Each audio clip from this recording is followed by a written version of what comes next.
आप सभी का स्वागत है हमारे इस यूट्यूब चैनल में। आज के इस वीडियो में हम रासायनिक गुणधर्म के आधार पर धातु और अधातु में अंतर को देखने वाले हैं। आप सभी को पता होगा कि धातु और अधातु में दो प्रकार से अंतर कर सकते हैं, एक तो भौतिक गुणधर्म के आधार पर और दूसरा रासायनिक गुणधर्म के आधार पर। तो आज के इस वीडियो में हम रासायनिक गुणधर्म के आधार पर धातु और अधातु में अंतर को देखने जा रहे हैं। ठीक है, ये वीडियो क्लास 10th साइंस विषय का है और ये video very very important question है। ठीक है, क्योंकि इस क्वेश्चन का बोर्ड एग्जाम 2024 में बहुत ज़्यादा रोल प्ले करेगा। ये जो वीडियो है क्लास 10th वाला अभी जो आप देख रहे हैं, ये 2024 का बोर्ड एग्जाम में वेरी वेरी इंपॉर्टेंट क्वेश्चन सिद्ध होगा। ठीक है, इसलिए आप इस वीडियो को कंप्लीट वॉच कीजिए। चलिए इस वीडियो को हम शुरू करते हैं। उससे पहले आपको बता देना चाहते हैं कि इस वीडियो में हम उदाहरण के साथ इन सभी परिभाषाओं को और सभी अंतरों को आपको समझाएंगे। अगर आप इस वीडियो को देख लेते हैं, दोबारा इस क्वेश्चन के लिए आपको दूसरा वीडियो देखने की आवश्यकता नहीं है। चलिए पहला नंबर देखते हैं। पहला नंबर क्या है? धातु धनावेशित होती है, अधातु ऋणावेशित होती है। देखिए सबसे पहले समझिए धातु क्या होता है। धनावेशित, धनावेशित का आधा समझते हैं। पहले धन को समझते हैं। ठीक है, धन का मतलब होता है पॉजिटिव यानी कि प्लस चार्ज। ठीक है, जो धातु होता है उसमें प्लस चार्ज होता है, इसका मतलब है कि धनावेशित होता है। आप यहाँ उदाहरण समझिए। देखिए यहाँ पर हम उदाहरण लेते हैं Na मतलब सोडियम का। ठीक है, सोडियम धनावेशित कैसे, इसको समझते हैं। चलिए देखिए, सबसे पहले आपको इसको समझने के लिए इलेक्ट्रॉनिक विन्यास आना चाहिए। देखिए इसका इलेक्ट्रॉनिक बिंदु संरचना लिखते हैं 2 8 और 1। ठीक है, 2 8 और 1। आप सभी जानते हैं कि जितना भी धातु है या तो फिर जितना भी अधातु है या तो फिर जितना भी तत्व बोल ले, सभी का अंतिम कक्षा में 8 इलेक्ट्रॉन होना चाहिए। कितना इलेक्ट्रॉन? 8 इलेक्ट्रॉन। यदि 8 इलेक्ट्रॉन नहीं है तो वो या तो ग्रहण करके और या तो फिर त्याग, दोनों में से कुछ करके अपना अंतिम कक्षा में 8 इलेक्ट्रॉन पूर्ण करेगा। यहाँ पर अब देखिए Na सोडियम का उदाहरण लिए हैं। सोडियम में पहला कक्षा दो इलेक्ट्रॉन है और दूसरा कक्षा में 8 इलेक्ट्रॉन है और तीसरा कक्षा में 1 इलेक्ट्रॉन है। तो सोडियम क्या करेगा, ये जो 1 इलेक्ट्रॉन तीसरा कक्षा में उपस्थित है, इस इलेक्ट्रॉन को कर देगा त्याग। क्या कर देगा? त्याग कर देगा। और हम इसी को बोलते हैं प्लस यानी कि धनावेशित। जब भी कोई तत्व अपना इलेक्ट्रॉनों का त्याग करता है उसको हम लोग बोलते हैं धन आवेश। ठीक है ना, धनावेशित है वो। ठीक है, जब ये 1 इलेक्ट्रॉनों का त्याग कर देगा तब इसके अंतिम कक्षा में 8 इलेक्ट्रॉन बच जाएगा, यानी कि ये हो गया अब स्टेबल हो गया। ठीक है, 8 इलेक्ट्रॉन होना चाहिए। अधातु ऋणावेशित होती है। चलिए इसको समझते हैं, अधातु कैसे ऋणावेशित होती है। अभी आपको बताएं, जब भी ग्रहण करेगी तो हो जाएगा ऋणावेशित और जब त्याग करेगी तो हो जाएगा धनावेशित। यहाँ पर सोडियम त्याग किया 1 इलेक्ट्रॉनों का, इसलिए सोडियम एक धनायन है, 1+। ठीक है ना। चलिए अधातु में इसको समझ। देखिए अधातु में हम उदाहरण लेते हैं क्लोरीन का। कितना होता है इसका? परमाणु संख्या 17। 2 8 और 7। देखिए 2 8 और 7 है। अंतिम कक्षा में हमेशा 8 इलेक्ट्रॉन होना चाहिए, जो कि यहाँ पर नहीं है। इसका अंतिम कक्षा में 8 इलेक्ट्रॉन होने के लिए ये किसी से 1 इलेक्ट्रॉन का ग्रहण करेगा। क्या करेगा? ग्रहण। जब दूसरे तत्वों से ये 1 इलेक्ट्रॉन ले लेगा तो ये हो जाएगा ऋणात्मक, यानी कि इसको बोलते हैं ऋण आवेशित। ठीक है, तो धातु क्या होता है? ऋण आवेशित, यानी कि Cl क्या होता है? माइनस।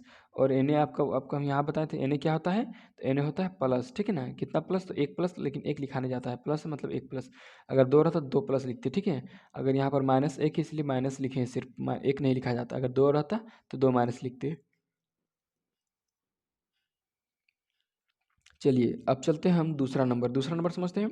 धातु ऑक्सीजन से अभिक्रिया कर क्षारीय ऑक्साइड का निर्माण करती है। देखिए धातु, मान के चलिए सोडियम का उदाहरण लेते हैं। ये सोडियम है। ठीक है, सोडियम किससे अभिक्रिया करेगा? ऑक्सीजन से। ये अभिक्रिया कर लिया ऑक्सीजन से, तो ये अभिक्रिया करने के बाद ऑक्साइड बनाएगा, NaO बनेगा। ठीक है, Na2O बनेगा, धात्विक ऑक्साइड, यानी कि इसका नाम है सोडियम ऑक्साइड। और बोल रहा है कि ये जो सोडियम ऑक्साइड होगा इसका गुण गुण कैसा होगा? तो क्षारकीय होगा। ठीक है, ये होगा बेस क्वालिटी का। ठीक है, बेस मतलब क्षारकीय। यहाँ आप देखिए धातु ऑक्सीजन से अभिक्रिया कर क्षारीय ऑक्साइड का निर्माण करती है, मतलब ये जो ऑक्साइड बना है ये क्षारीय है। ठीक है, चलिए दूसरा नंबर यहाँ देखते हैं। अधातु ऑक्सीजन से अभिक्रिया कर अम्लीय ऑक्साइड का निर्माण करती है। देखिए अधातु जो होता है वो जब अभिक्रिया करता है किससे? तो वो जब अभिक्रिया करता है ऑक्सीजन से तो अम्ल ऑक्साइड बनाता है। जैसे कि यहाँ पर देखिए आप, ये है P। ठीक है, ये है P, तो हमेशा इसको P4 लिखते हैं। क्या लिखते हैं? P4। फास्फोरस है, ये क्या है? फास्फोरस, जो कि एक अधातु है। ठीक है, चलिए ये जब अभिक्रिया करेगा ऑक्सीजन से, किससे? ऑक्सीजन से। ठीक है, जब ये ऑक्सीजन से अभिक्रिया करेगा O2 से। ठीक है, O2 से जब अभिक्रिया करेगा तब क्या बनेगा? तो ये बनेगा P2 P2O5, ये बन जाएगा P2O5। ठीक है, ये समीकरण संतुलित नहीं, आप समीकरण संतुलित कर लीजिए। देखिए अभी ये जो है धातु है फास्फोरस, ये जब ऑक्सीजन से अभिक्रिया किया तो ये ऑक्साइड बनाया, क्या बनाया, ऑक्साइड। और ये जो ऑक्साइड होगा वो एसिड वाला होगा, कौन सा होगा, एसिड वाला, ठीक है, एसिड वाला ऑक्साइड होगा। तो यहाँ वही चीज़ बताया गया है कि जो धातु होगा वो क्षारक ऑक्साइड बनाएगा, और जो अधातु होगा वो अम्लीय ऑक्साइड बनाएगा, ठीक है। धातु बनाएगा क्षारक ऑक्साइड और अधातु बनाएगा अम्लीय ऑक्साइड। आप समझ गए होंगे। चलिए तीसरा देखते हैं। तीसरा नंबर में क्या है, धातु अम्ल से अभिक्रिया कर लवण एवं हाइड्रोजन गैस बनाती है। देखिए धातु, कोई भी धातु जब अम्ल से अभिक्रिया करेगी तो क्या बनाएगी, लवण बनाएगी और हाइड्रोजन गैस बनाएगी। चलिए इसको देखते हैं। चलिए इसका एग्जाम्पल को हम दूसरे पेन से यहाँ पर लिखते हैं। देखिए धातु अम्ल से अभिक्रिया कर लवण एवं हाइड्रोजन गैस, धातु कौन सा है लेते हैं यहाँ पर हम, मैग्नीशियम धातु को लेते हैं। मैग्नीशियम जब अभिक्रिया करेगा किससे, तो अम्ल से HCl से मान के चलिए अभिक्रिया करा दिए, ठीक है। तो ये क्या बनाएगा, MgCl2 plus hydrogen gas H2, ठीक है। ये जो है लवण है और ये मेरा हाइड्रोजन गैस है, ठीक है। तो क्या लिखे थे कि धातु जब अम्ल से अभिक्रिया करेगा, मैग्नीशियम जब अम्ल यानी कि HCl हाइड्रोक्लोरिक अम्ल से अभिक्रिया किया तो लवण बनाया और हाइड्रोजन गैस का निर्माण किया। इधर अधातु अम्ल के साथ अभिक्रिया नहीं करती है, जो अधातु होती है वो अम्ल के साथ अभिक्रिया करती ही नहीं, ठीक है। चलिए अगला समझते हैं। अगला नंबर क्या है, चौथा में क्या है, धातु जल से अभिक्रिया कर धातु ऑक्साइड और हाइड्रोजन गैस बनाती है। देखिए धातु यानी कि ले लेते हैं यहाँ पर हम किसको ले लेते हैं, धातु को हम ले लेंगे, मान के चलिए अभी थोड़ा सा रुक जाइए। धातु में ले लेंगे, धातु जल से अभिक्रिया कर धातु ऑक्साइड और हाइड्रोजन गैस बनाती है। धातु जैसे ही जल से अभिक्रिया करेगी, किससे, जल से, तो क्या बनाएगी, धातु ऑक्साइड और हाइड्रोजन गैस, ठीक है ना, धातु ऑक्साइड और हाइड्रोजन गैस। तो मान के चलिए सोडियम ले लेते हैं, ठीक है, सोडियम प्लस H2O यानी कि जल, ठीक है। ये जब दोनों अभिक्रिया करेगा आपस में तो बनाएगा Na2O प्लस H2 यानी कि हाइड्रोजन गैस, ठीक है, इस प्रकार से बनेगा। चलिए अधातु जल के साथ अभिक्रिया नहीं करती थी, इसका कुछ एग्जाम्पल ही नहीं होगा दोनों का। चलिए अब पांचवा नंबर में क्या लिखा है, धातु में संक्षारण का गुण होता है। देखिए धातु जो होता है वो संक्षारित होता है। संक्षारित मतलब क्या होता है, संक्षारित का मतलब होता है जंग लगना, क्या होता है, जंग लगना, ठीक है। और ये अधातु में संक्षारण का गुण नहीं होता है, ठीक है, यानी कि अधातु जंग नहीं लगता है।